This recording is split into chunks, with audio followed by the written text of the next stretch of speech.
Hey guys, tonight we're diving into one of the most elegant, demanding, and strangely calming arts of the medieval world, falconry. Close your eyes and picture it. A cool misty morning, dew glistening on the high grass as a nobleman stands silently in a vast clearing.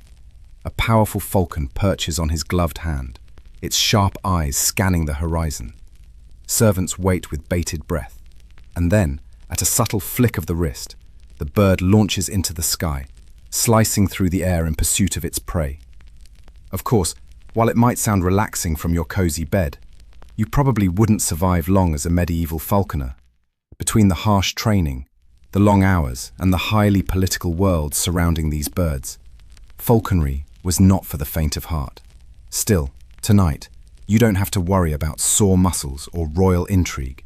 You just need to listen, relax, and let the story carry you gently to sleep. So, before you get comfortable, take a moment to like the video and subscribe, but only if you genuinely enjoy what I do here. And as always, let me know in the comments where you're watching from and what time it is where you are.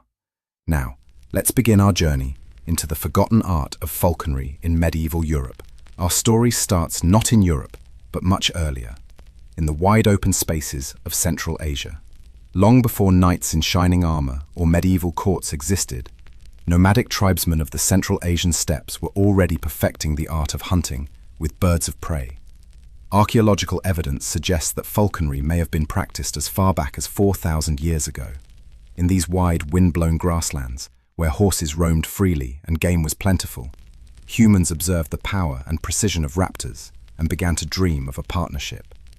The earliest falconers likely used hawks and eagles to hunt small game, both for food and for sport.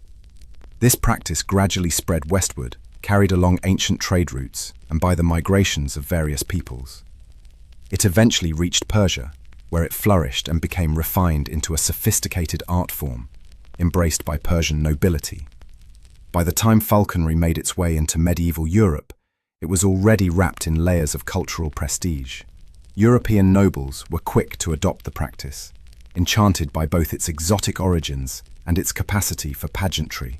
Kings and queens, dukes and duchesses, even high-ranking clergy members, all sought to display their wealth and refinement through falconry. It wasn't just a hobby, it was a carefully orchestrated performance of power, patience, and privilege. Imagine yourself as a visitor to a medieval European court. You walk through manicured gardens and elaborate courtyards, past fountains and topiaries shaped like mythical beasts. Near the hunting grounds, you find a large mews, a grand aviary filled with hooded falcons resting on their perches. The soft rustle of feathers fills the air, and you catch the occasional sharp metallic cry of a restly. Diusameth one, as not just insameth one. South came feing nated. Falconers now and detrinen tentless, con, one kneel surd, the great truth. Falconers swan stoles and pahan and take nations, and then 1906 to present at the rementers. That is years and ben, the mind, the chilling, the steery, the godding bilden, the greaten screen, the strains, zone, oben. As we continue our journey, let's step back even further to explore the true roots of falconry, the distant beginnings that predate the grand courts and polished mews of medieval Europe. Understanding where falconry came from helps us appreciate how this curious partnership between human and bird took shape over thousands of years. Historians and archaeologists generally agree that falconry originated in the wide, sweeping grasslands and deserts of Central Asia, perhaps as early as 2000 BCE. Imagine the great open steppes, with endless skies and roaming herds of game animals. Here, the early nomadic peoples observed the hunting habits of raptors, falcons, hawks, eagles, and saw an opportunity. These birds possess speed, accuracy, and power far beyond what any spear or trap could offer. The earliest known depictions of falconry come from ancient Assyria and Mesopotamia, with stone carvings showing men releasing birds toward their prey. In these early societies, falconry was not only practical, but also held religious and cultural significance. Birds of prey were seen as sacred, often linked to sun gods, kings, and divine power. The practice spread east and west, carried along trade routes like the Silk Road, and by migrating peoples who adopted the method and refined it for their own use. In Persia, falconry became more than just hunting. It evolved into a refined art. Persian texts from as early as the 6th century describe the training of falcons, the care of birds, and elaborate court ceremonies where falconry was performed as part entertainment, part royal ritual. By the time Alexander the Great marched east in the 4th century BCE, falconry was already well established in Persia and India. As Greek and Roman soldiers encountered these foreign customs, some aspects of falconry travelled back with them. However, it was not until the early medieval period that falconry truly took hold in Europe. Its arrival on the European stage is often credited to several historical waves: the expansion of the Byzantine Empire, returning crusaders who encountered falconry in the Middle East, and the constant exchange of culture between the Islamic world and Christian Europe. Each of these routes carried not only birds, but also knowledge, techniques, and an air of exotic sophistication.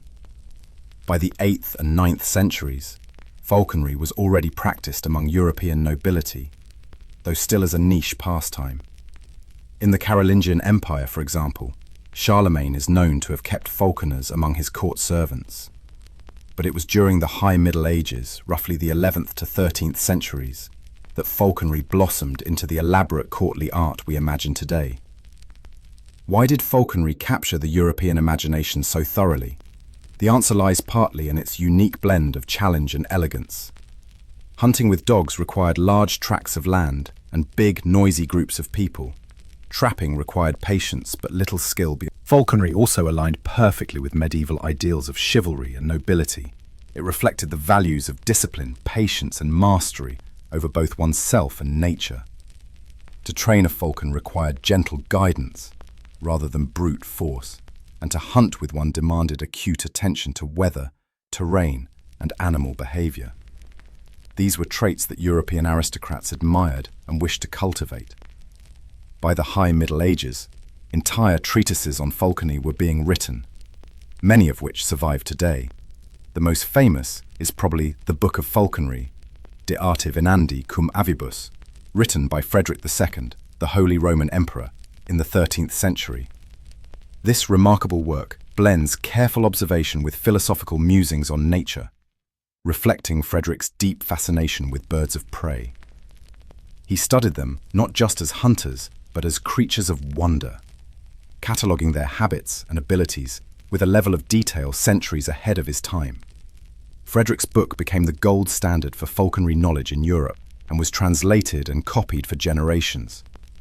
Other manuals soon followed, produced by scholars, clerics, and noble enthusiasts, each adding their observations and regional traditions. As falconry spread throughout medieval Europe, it also began to take on regional flavors. In England, it became deeply woven into courtly life, while in France, it was associated with romantic ideals of courtly love. A lady's favor might be displayed by her choice of falcon, carried daintily on her wrist. In Germany, elaborate falconry tournaments showcased not just the skills of the birds, but also the wealth and pageantry of their handlers. Across all regions, however, the core of falconry remained the same: the delicate art of forming a bond between human and bird and using that partnership to master the natural world. But as we'll see in the coming chapters, falconry wasn't simply about catching prey or impressing one's peers. It was also a deeply hierarchical system, where even the type of bird you could own spoke volumes about your social standing. In fact, one of the most rigidly enforced rules in medieval falconry wasn't how you trained your bird, but which bird you were allowed to train. And that's where our story glides next. Now that we've arrived in the world of medieval Europe, let's pause for a moment and take a closer look at how strictly controlled falconry truly was. You see, falconry wasn't just a pastime. It was also an incredibly rigid reflection of medieval social hierarchy. Even the birds themselves were part of a carefully maintained system that reflected who you were, how powerful you were, and what rights you held. In many ways, medieval Europe adored its rules and classifications. Whether it was the elaborate protocols of court, the strict guidelines of guilds, or the codes of chivalry, people loved knowing exactly where they stood in relation to everyone else. Falconry fit perfectly into this system. There's a famous medieval poem called The Boke of St. Albans, written in 1486, which laid out an unofficial but widely referenced list, matching bird species to specific ranks in society. According to this poem, the type of bird you were permitted to fly was not a matter of personal preference. It was assigned to you based on your station in life. Let's go through a few examples. The emperor was entitled to fly the mighty eagle or the rare falcon, the most prized and powerful birds. Kings flew peregrine falcons, the fastest hunters in the sky.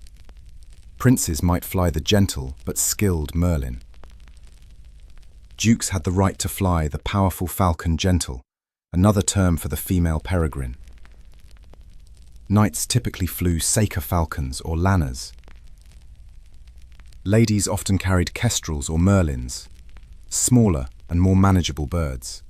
Priests and lower clergy sometimes flew sparrowhawks. Even the humble yeoman, a free but non-noble landholder, could enjoy falconry, but his birds would be humble compared to those of nobility.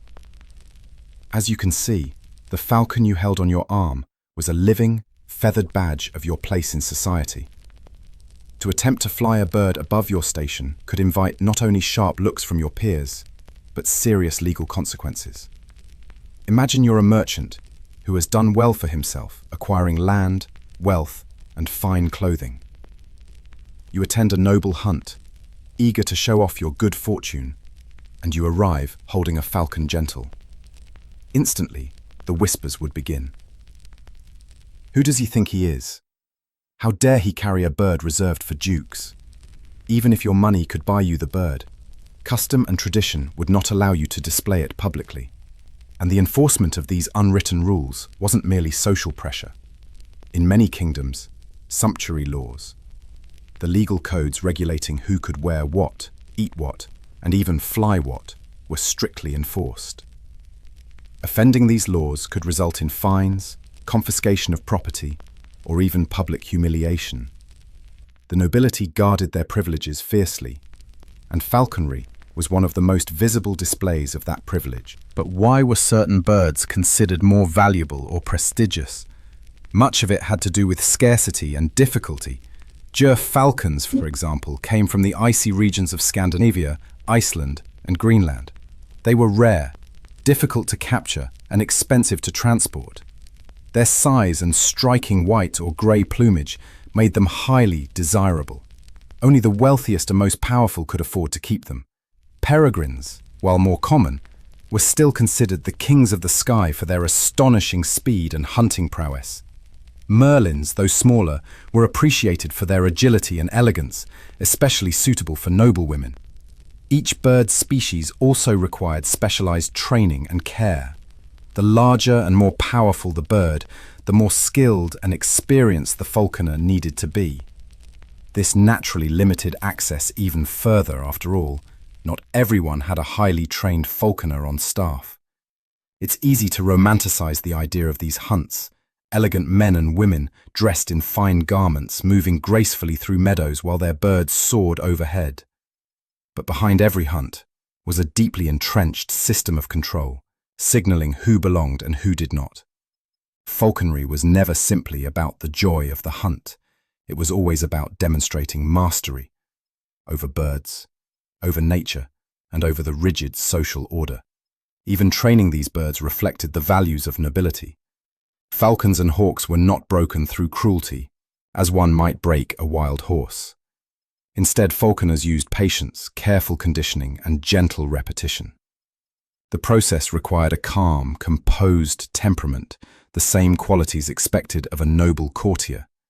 A person who lost their temper or rushed the training would fail both at falconry and, in the eyes of their peers, at nobility itself. Interestingly, falconry was one of the few noble pursuits where women were welcomed participants, though their roles were also carefully defined. We'll explore that in greater detail soon. But for now, imagine a grand hunting party, riding out together, knights with their imposing birds, ladies with their dainty merlins, priests with their modest sparrowhawks, each person's bird quietly declaring their status to everyone in attendance. It wasn't just about what you caught that day. It was about being seen. To arrive without your proper bird would be like attending a royal ball in the wrong gown or armor. You might still be present, but you would not truly belong. At royal courts, falconry even became a form of soft diplomacy. Monarchs gifted prized falcons to visiting dignitaries as symbols of friendship or tribute. To receive a rare bird from a king was not just an honor, it was a sign of trust and alliance. These gifts crossed borders and cultures, carrying with them not only the bird, but the prestige and obligation attached to it. After all, no matter how rare or symbolic, a falcon still needed to eat, exercise, and be trained daily. Let's leave the grand halls and formal hunting parties behind for a moment and step quietly into the world of the falconer himself, the person who made all of this possible. While noblemen and ladies paraded their birds at court, it was the falconer who carried the true responsibility. His work was part science, part art, and entirely consuming. Picture yourself waking before dawn, the castle still shrouded in darkness, the only sounds being the soft coo of doves and the occasional distant hoot of an owl returning from its nightly patrol. You're the castle's falconer, and your charges are already stirring. The air smells of hay, feathers, and the faint tang of raw meat. The mews, the specialized structure where the birds are housed, is your domain. Each falcon or hawk rests on its own perch, tethered gently with a jess around its leg, hooded to keep it calm. These hoods are works of art themselves, crafted of soft leather, carefully fitted to block light while preventing discomfort. Your first task is to check each bird, their feathers, eyes, beak, talons, and weight. The weight is crucial. A falcon too heavy may refuse to fly, preferring to sit comfortably instead of chasing prey. A falcon too light may weaken or falter mid-flight. Each bird has an ideal flying weight, unique to its species and temperament. You adjust their feeding accordingly, trimming portions by mere grams if necessary. Feeding is a careful ritual. Fresh, raw meat, often quail or pigeon, is offered. Spoiled meat risks illness, and illness can mean death. You examine each morsel, like a physician might inspect a remedy. After feeding comes manning, the gradual process of familiarizing the bird to your presence, your voice, and the world around it. You gently remove the hood, allowing the bird to blink and adjust to the morning light. Its eyes lock onto yours, sharp and unblinking, as you softly speak or whistle familiar cues. The training extends beyond the mews. Weathering involves taking the bird outside to expose it to natural elements, wind, sunshine, the movement of leaves, and distant noises. The goal is calm confidence, not startle and panic. A well-weathered bird will stay focused even in the chaos of a bustling hunt. Flights for exercise are equally important. You swing a lure, often a leather pouch adorned with feathers and bait, in practiced circles, encouraging the bird to chase and strike. This strengthens muscles, sharpens reflexes, and reinforces the hunting bond between falcon and falconer. The lure is essential. It teaches the bird to return to you, even when wild instincts might tempt it to fly free forever. Throughout all this, you read subtle signals. The way feathers fluff when the bird relaxes, the slight narrowing of the eyes when it grows impatient, the gentle shifting of talons signaling readiness. A good falconer knows these signs intimately, like a sailor reading the wind or a physician sensing illness before symptoms fully appear. Yet falconry isn't just about the bird, it's also about the environment. You study the weather obsessively. Strong winds might carry a bird too far. Rain can weigh down feathers. Harsh cold can make prey scarce. You know the local terrain, where rabbits burrow, where partridges nest, where herons might be found near water's edge. The success of a hunt depends as much on your scouting as on your bird's skill. In larger households, you may not be alone.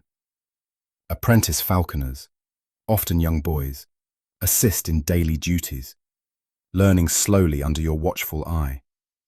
The path to mastery takes years, and mistakes can be costly. A single misstep, failing to secure a jess properly, feeding spoilt meat, or mishandling a molt can mean losing a valuable bird. Indeed, falconry often travelled with armies. During the Crusades, European knights encountered the highly advanced falconry of the Islamic world.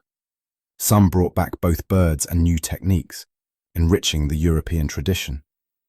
And sometimes, falconers themselves acted as unofficial diplomats, trading birds between courts, carrying letters, and observing foreign customs. But the life of a falconer was not without its burdens. The job was physically demanding, emotionally draining, and required near constant vigilance. Illness among birds could spread rapidly, and losing a valuable gerfalcon could cost a lord a fortune. A falconer who consistently failed could quickly lose his position, or worse, his reputation. Yet, for all its pressures, falconry also offered rewards. The bond between you and your bird was unlike any other. A delicate dance of trust, instinct, and mutual respect. When your falcon soared into the sky and returned to your glove, it wasn't obedience that brought it back. It was a relationship built through countless, careful moments.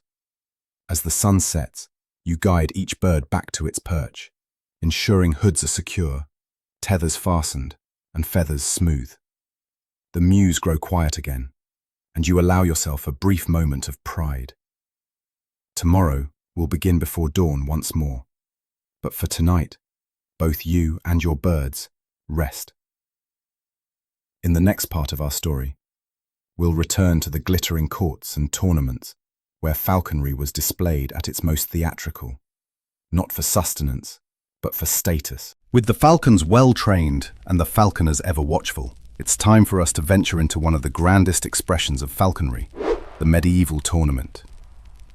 These were not just competitions of skill, but grand social spectacles where knights, ladies, lords, and royalty gathered, and where falconry took center stage, not as mere sport, but as a dazzling display of prestige, power, and theatre. Imagine the scene. A sprawling green field surrounded by brightly coloured tents embroidered with family crests, silken banners fluttering in the breeze, and the distant sound of trumpets announcing the arrival of important guests. The air is alive with excitement. Merchants peddle their wares, musicians play lively tunes, jesters perform for small crowds, and the scent of roasting meats mingles with fresh hay. Among all the jousting, swordplay, and courtly dances, falconry held a special place. The sight of lords and ladies arriving with their falcons perched gracefully on gloved hands was a statement far beyond simple recreation. It was a walking declaration of wealth, breeding, and social rank. Here, everyone paid attention to the birds as much as the humans. The type of falcon you carried, its plumage, its size, and even the craftsmanship of its hood or the embroidery of its jesses spoke volumes about your standing. A noblewoman with a rare white gerfalcon might attract more whispers than the victor of the joust. The tournaments often featured staged falconry contests. Birds would be released to strike down live quarry, often pigeons or smaller birds released from cages. While these hunts were controlled, they still demanded extraordinary skill from both bird and falconer. A successful flight could bring roaring applause, while a missed catch might draw polite but noticeable murmurs of disappointment. You stand among the gathered nobles, your falcon perched on your leather-clad arm. Its sharp eyes scan the skies, head tilting with a precise grace that seems almost rehearsed. Every gesture you make is deliberate. The angle you hold your arm, the way you steady the bird's jesses, even how you position yourself in the crowd, all carefully performed to convey confidence, competence, and nobility. For noble women, falconry at tournaments offered a rare form of public participation. While many martial contests were closed to them, falconry allowed women to demonstrate poise, skill, and refinement in front of an audience. Queens and princesses often developed their own reputations as accomplished falconers, sometimes even commissioning elaborate portraits of themselves with their prized birds. Yet for all its grandeur, tournament falconry was not without its risks. Birds could misjudge their flight, strike at the wrong quarry, or refuse to return. A falconer's skill was on full display, and failure could be a deeply embarrassing spectacle for both servant and master. Behind the scenes, falconers meticulously prepared their birds, often spending days before the tournament, ensuring their birds were in peak condition, perfectly weighted, well rested, and mentally sharp. Sometimes friendly wagers would be placed between nobles, betting on which bird would strike its quarry first, or return most swiftly. While these bets were often light-hearted, they occasionally escalated into bitter rivalries, with nobles accusing each other of training advantages or using superior foreign birds in violation of the unspoken tournament rules. Not all tournaments were purely competitive. Many included elaborate pageantry designed to impress spectators and visiting guests. Processions of falconers might parade rare birds before the gathered crowds, showcasing the wealth and global connections of their lords. Birds from the Holy Land, from Scandinavia, or from far-off eastern lands, all symbols of how deeply connected the medieval elite were with the broader world. These grand tournaments allowed falconry to transcend the quiet, solitary nature of daily training. Here, it became a performance, part theatre, part competition, and part political display. Each bird was not only a hunter, but an ambassador, silently declaring its owner's refinement, resources, and mastery. As the tournament day drew to a close, with the setting sun casting long golden shadows across the tiltyard, falconers carefully gathered their birds, offering small morsels of meat as reward. The crowds dispersed, the banners were lowered, and the campfires flickered to life as songs and laughter filled the evening air. But as always in the world of falconry, the day's triumphs rested on countless invisible hours of quiet labour. The early mornings in the mews, the delicate balance of diet, the patient training sessions, and the careful weighing of risk versus reward. All of it unseen by the cheering crowds, but known intimately to the falconers who made it possible. Next, we'll explore another fascinating layer of this world, the role of noble women in falconry, and how these ladies carved out their own space in this intricate dance of feathers and status. Now, as we shift our gaze away from the grand tournaments and bustling courts, let's step into a quieter, more personal corner of medieval life, one where noble women, often overlooked in the world of knights and kings, found both freedom and influence through falconry. Picture yourself once again, this time as a noblewoman of the 12th century. The castle's stone corridors echo gently with the distant clatter of servants and guards, but you walk calmly through a sunlit courtyard, your falcon perched elegantly on your gloved hand. Its smooth feathers gleam in the morning light, while its sharp eyes remain ever watchful. This bird is not simply a pet, it is your status symbol, your companion, and a reflection of your refinement. In many ways, falconry offered noblewomen an unusual level of autonomy during the Middle Ages. While most hunting pursuits were dominated by men, falconry was one of the few arenas where women could fully participate and excel. Medieval society considered falconry both a leisure activity and a sophisticated art form, one that reflected discipline, patience, and grace. These were all traits expected of noble women, and so the art of training and flying falcons became closely tied to ideals of femininity and nobility. Many of these women were highly skilled, taking great pride in the care and training of their birds. They oversaw feeding schedules, observed subtle shifts in the birds' behavior, and consulted personally with their household falconers to ensure their falcons remained in peak condition.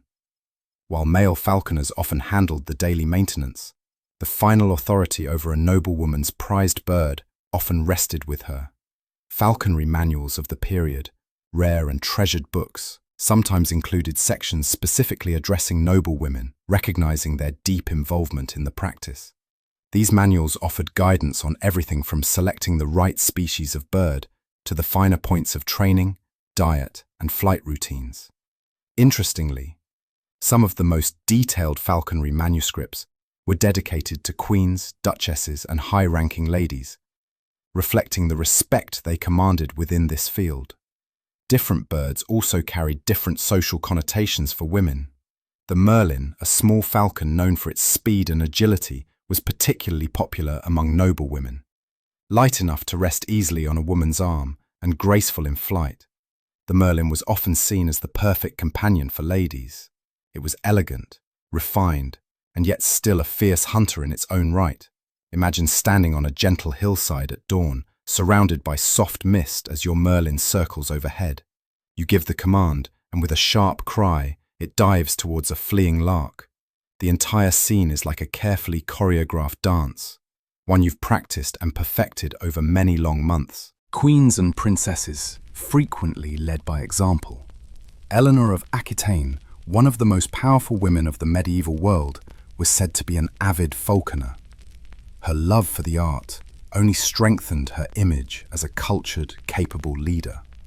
Likewise, other royal women across Europe maintained aviaries filled with exotic falcons gifted from far-off lands, each bird a silent symbol of their political reach and influence.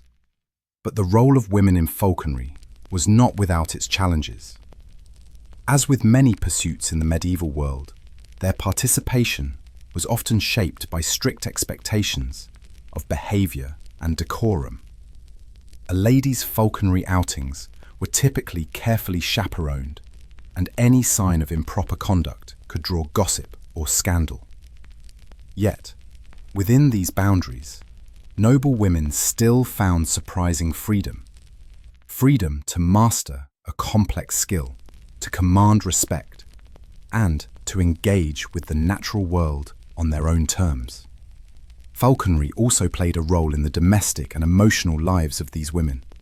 In a world where marriages were often political and lives were filled with duty, the bond between a noblewoman and her falcon could become deeply personal. The bird's training required patience, gentleness, and consistency, qualities that mirrored the roles many women were expected to embody. But unlike the rigid expectations of court life, the falcon offered a kind of partnership. It demanded respect rather than obedience, trust rather than submission. Some women even passed on their falconry knowledge to their daughters, creating quiet legacies of skill and expertise within noble families.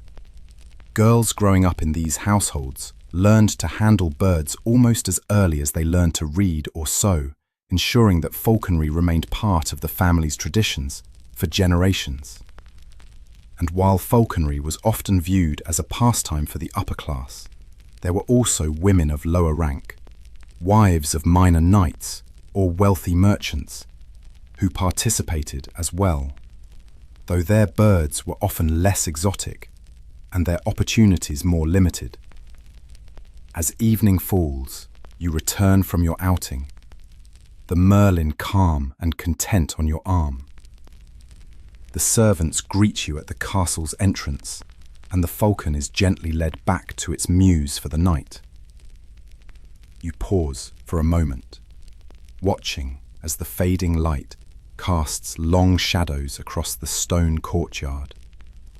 In the delicate balance between power and restriction, between duty and pleasure, falconry has given you something rare in your world, a small taste of freedom. In our next chapter, we'll turn our attention to the intricate language of falconry itself, a vocabulary as rich and strange as the medieval world that created it. Tonight, as we gently continue our journey through medieval falconry, let's lean in a little closer to the curious, almost secretive language that blossomed around this ancient art. For those who practiced falconry, knowing how to speak its specialized vocabulary was nearly as important as knowing how to handle the bird itself.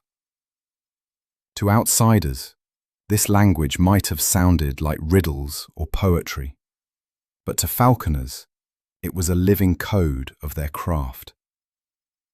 Picture yourself now in the company of experienced falconers, gathered in a quiet stone chamber lit by flickering torches.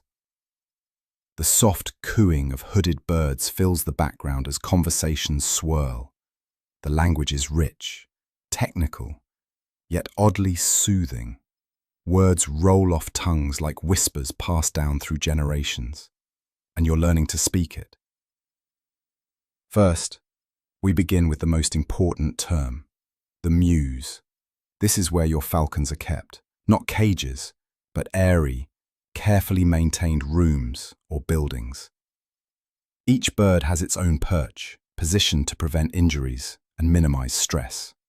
The mews must be dry, well ventilated, and quiet, for an anxious bird is a dangerous bird. The falcon itself may be called by species: gyrfalcon, peregrine, saker, lanner, kestrel, or merlin. Each name holds its own status, temperament, and unique challenges for training. To handle a gyrfalcon, for example, is to declare your wealth and status. It is, after all, one of the rarest and most expensive of birds. The humble kestrel, on the other hand, might be favored by lesser nobles or even skilled commoners. Next comes the gyr, each piece named with care. The jesses, thin leather straps attached to the bird's legs, allow you to maintain control without restraining its natural grace. The leash ties to the jesses when the bird is at rest on the perch. The bewit, a tiny braided strip of leather, secures the bird's identification rings to its legs.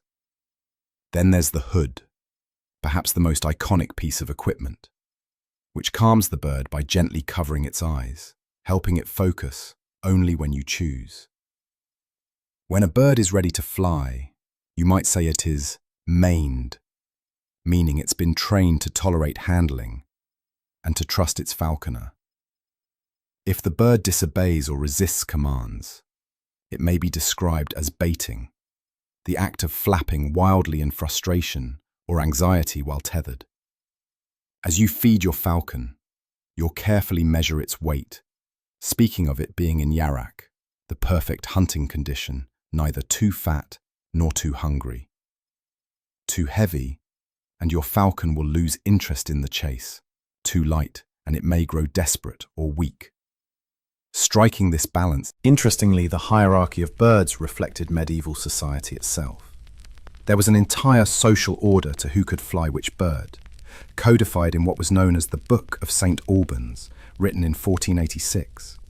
According to this guide, emperors flew eagles, kings had gyrfalcons, dukes flew peregrines, earls had tiercels, male peregrines, and ladies were granted merlins. Even clergymen and commoners had assigned birds, though their options were far more modest, and then there were the rituals surrounding each flight. Before releasing your falcon, you might call ho or away, releasing the jesses with a practiced flick of your wrist.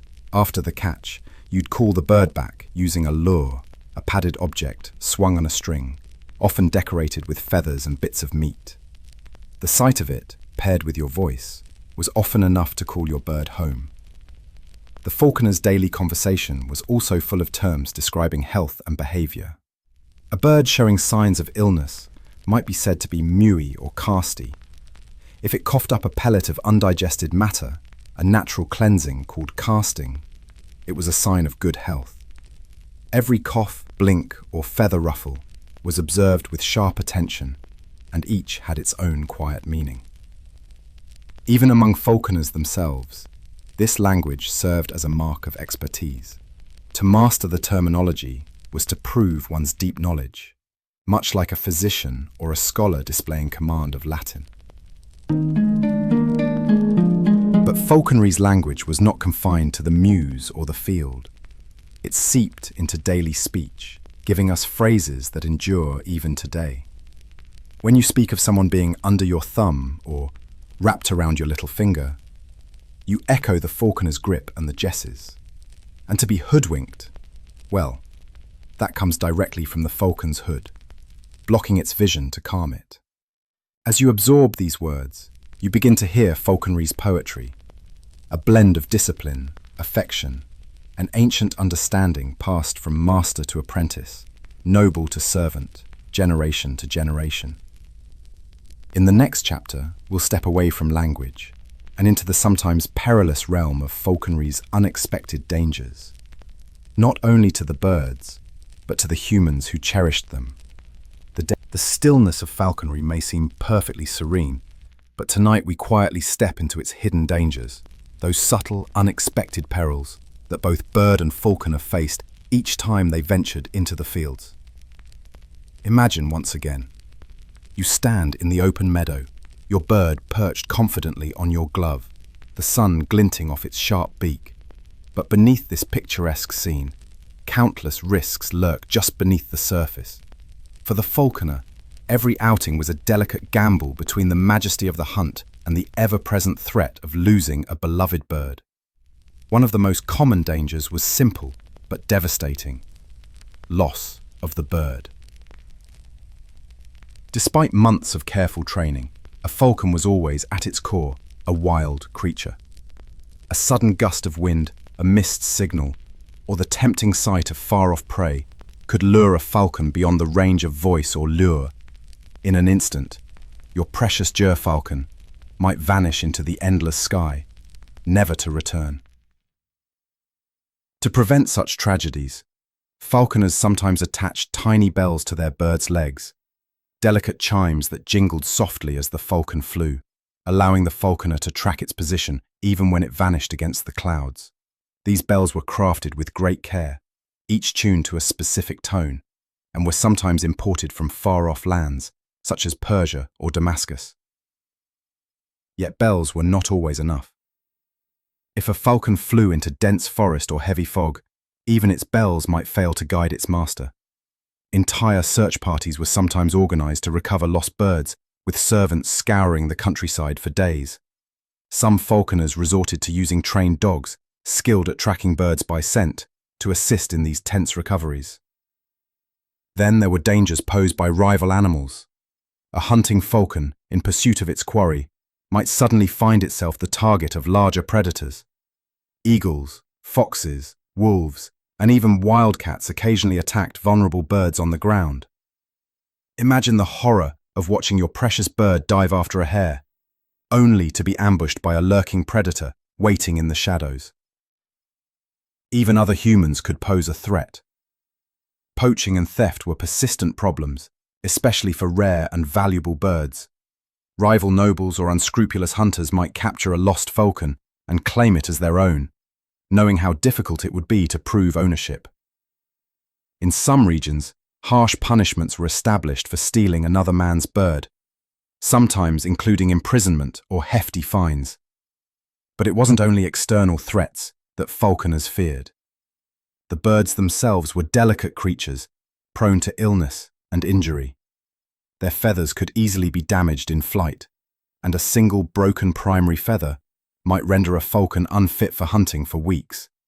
Illnesses such as bumblefoot, an infection of the feet, or respiratory diseases like aspergillosis were constant worries.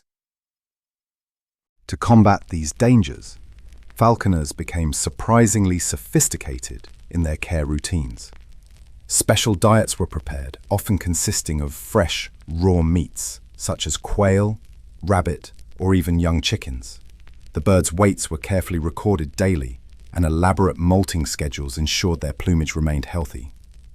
Mews were cleaned scrupulously to prevent disease, and falconers even used primitive forms of veterinary medicine to treat infections. Of course, falconers themselves were not immune to risk. Handling these birds required great care and expertise. A single panicked flap of powerful wings or a misjudged grab could leave deep gashes on unprotected skin. Falconers wore heavy leather gloves not merely for fashion, but as essential armor. One particularly dangerous moment was the strike, when the falcon seized its prey. If you move too quickly to retrieve the prize, the bird might interpret your approach as a threat and lash out with its talons. Skilled falconers developed an almost meditative calm, slowly easing in and offering fresh meat as a trade for the falcon's kill. And then there was the weather, a silent but powerful foe. A sudden rainstorm could weigh down a falcon's feathers, making flight impossible. High winds could throw a bird off course or drive it too far from its master. In colder climates, ice and snow could freeze delicate wingtips or blunt sharp talons. Yet despite these risks, falconers continued, drawn by the bond they formed with these fierce yet fragile creatures. Each successful flight was a triumph, not just of training, but of mutual trust between bird and human. A quiet partnership forged through countless careful hours. In the next chapter, we'll explore the unusual and sometimes bizarre superstitions and rituals that medieval falconers believed would keep their birds safe and successful. As we continue, let's now venture into a realm where skill met superstition, the curious world of medieval falconry rituals and beliefs. For all their expertise, falconers of the Middle Ages often turned to charms, omens, and ancient traditions to protect their prized birds and ensure success in the hunt. You rise early once again, preparing for the day's hunt. But before you even unhood your falcon, you murmur a short prayer, a habit passed down from your falconer's master and his before him. Across Europe, falconry was steeped in a blend of Christianity, folklore, and older pagan customs. For many falconers, success was never just about skill. It was also about luck, favor, and unseen forces. One widely practiced superstition involved the timing of a hunt. Falconers might consult the phases of the moon, believing that flights during the waxing moon brought good fortune, while waning moons made birds sluggish or unlucky. Others studied weather patterns or listened for the songs of certain birds at dawn, signs, they believed, that foretold the day's outcome. Amulets and charms were sometimes tied to the bird's jesses or hidden inside the mews.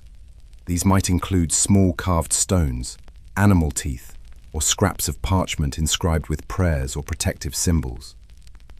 Some falconers even commissioned monks or wise women to bless their birds before important hunts.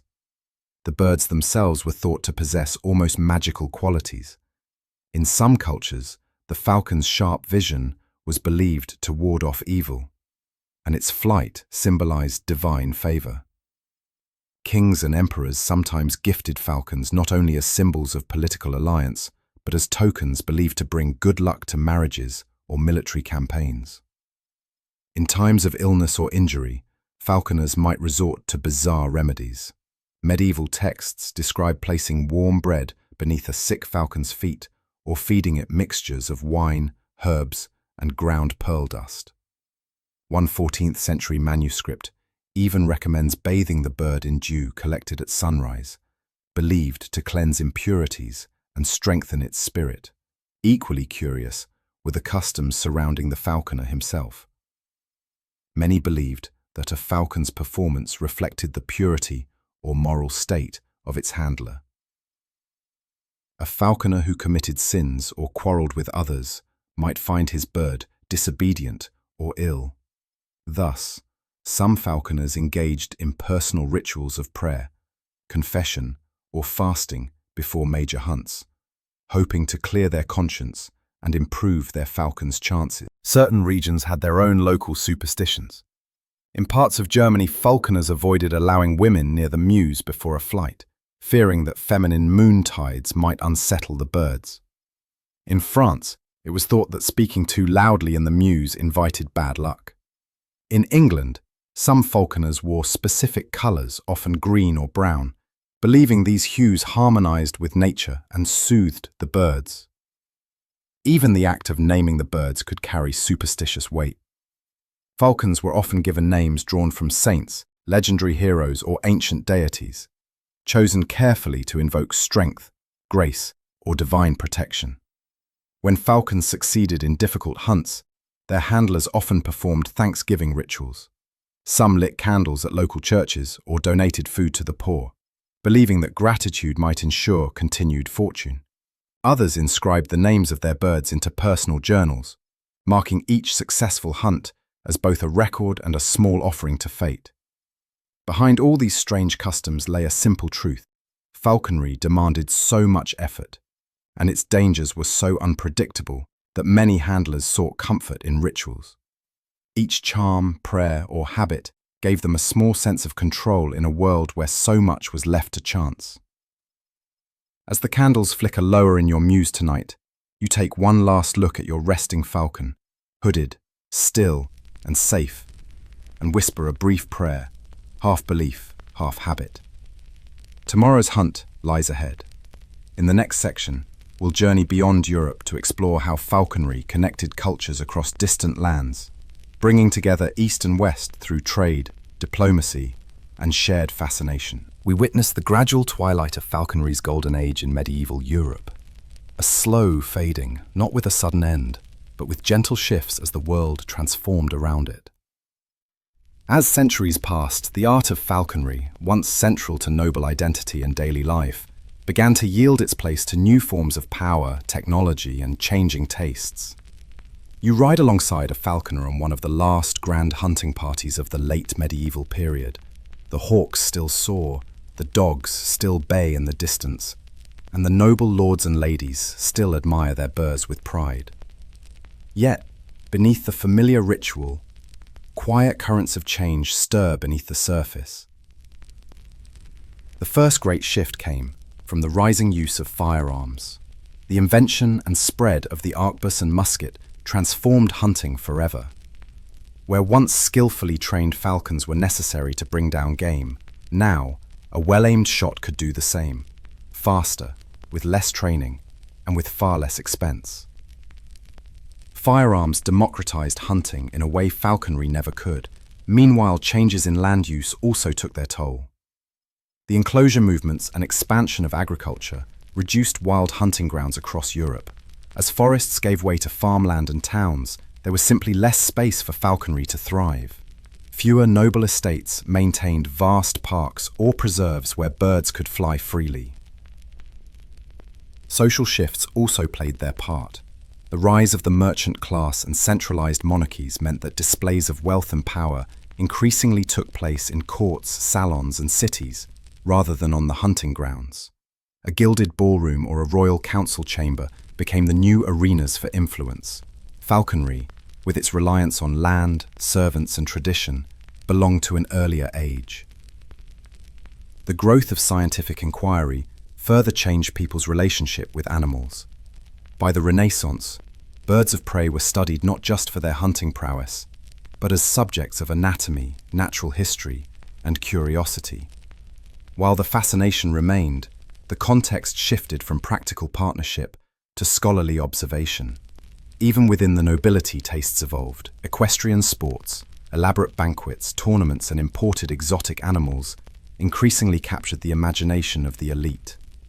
A live lion in a nobleman's menagerie spoke more loudly of his wealth and status than a well-trained Merlin ever could. By the time of the 17th century, falconry had become something of an antique pursuit, still admired, still occasionally practiced, but no longer the centerpiece it once was. A handful of enthusiasts preserved its traditions, and certain royal courts, like that of the Mughal emperors in India or the Ottoman sultans, continued to elevate falconry to great heights, but in Western Europe, it slipped gently into decline. Yet falconry never truly vanished. Its echoes persisted in literature, heraldry, and language. Phrases like "under one's thumb" or "wrapped around one's finger" have roots in falconry's control of the bird's jesses and leashes. The image of the hooded hawk remains a potent symbol of patience, discipline, and latent power. Even today, small circles of modern falconers keep the ancient craft alive. With permits, conservation efforts, and regulated hunting, Falconry survives as both a sport and an art form, a living link to a world where knights rode out at dawn, where noble ladies released their birds into the morning sky, and where humble apprentices stood in awe beneath the outstretched wings of their first hawk. As you lay back now, imagining the flight of a peregrine high against the medieval sky, you can feel the quiet reverence that falconers carried for centuries. An ancient partnership, delicately balanced between mastery and respect, freedom and discipline, still whispers across time. In a moment, we will ease gently into our final wind down, allowing these images to settle softly in your mind as you drift peacefully into sleep. As you rest now, let's return once more to the soft fields and quiet forests of medieval Europe. The sun has long since dipped below the horizon, and a gentle breeze rustles through the tall grasses. In the distance, an owl calls softly into the night, and the stars emerge one by one, glittering across the deep velvet sky. Picture yourself standing near the edge of an ancient hunting ground. The mews lie quiet behind you, filled with softly breathing falcons, each one safely perched, their hoods drawn, their wings folded neatly at their sides. The steady rhythm of their quiet sleep matches your own slowing breath. You recall the gentle rituals of the falconer, the careful weighing of the bird, the soft strokes of the feather, the quiet murmurs that pass between human and creature. In this peaceful bond, centuries of skill, patience, and understanding have been passed down from hand to hand, voice to voice. The noble lords and ladies have retired to their great halls, where fires crackle softly in the hearth, and quiet conversation hums beneath timbered ceilings. Monks in distant abbeys whisper evening prayers, their birds safely tucked away for the night. The world feels simple here. No rushing, no noise. Only the soft pulse of nature, the flickering of lantern light, and the ancient partnership between falconer and falcon, continuing as it always has. You breathe deeply, your body growing heavier with each passing moment.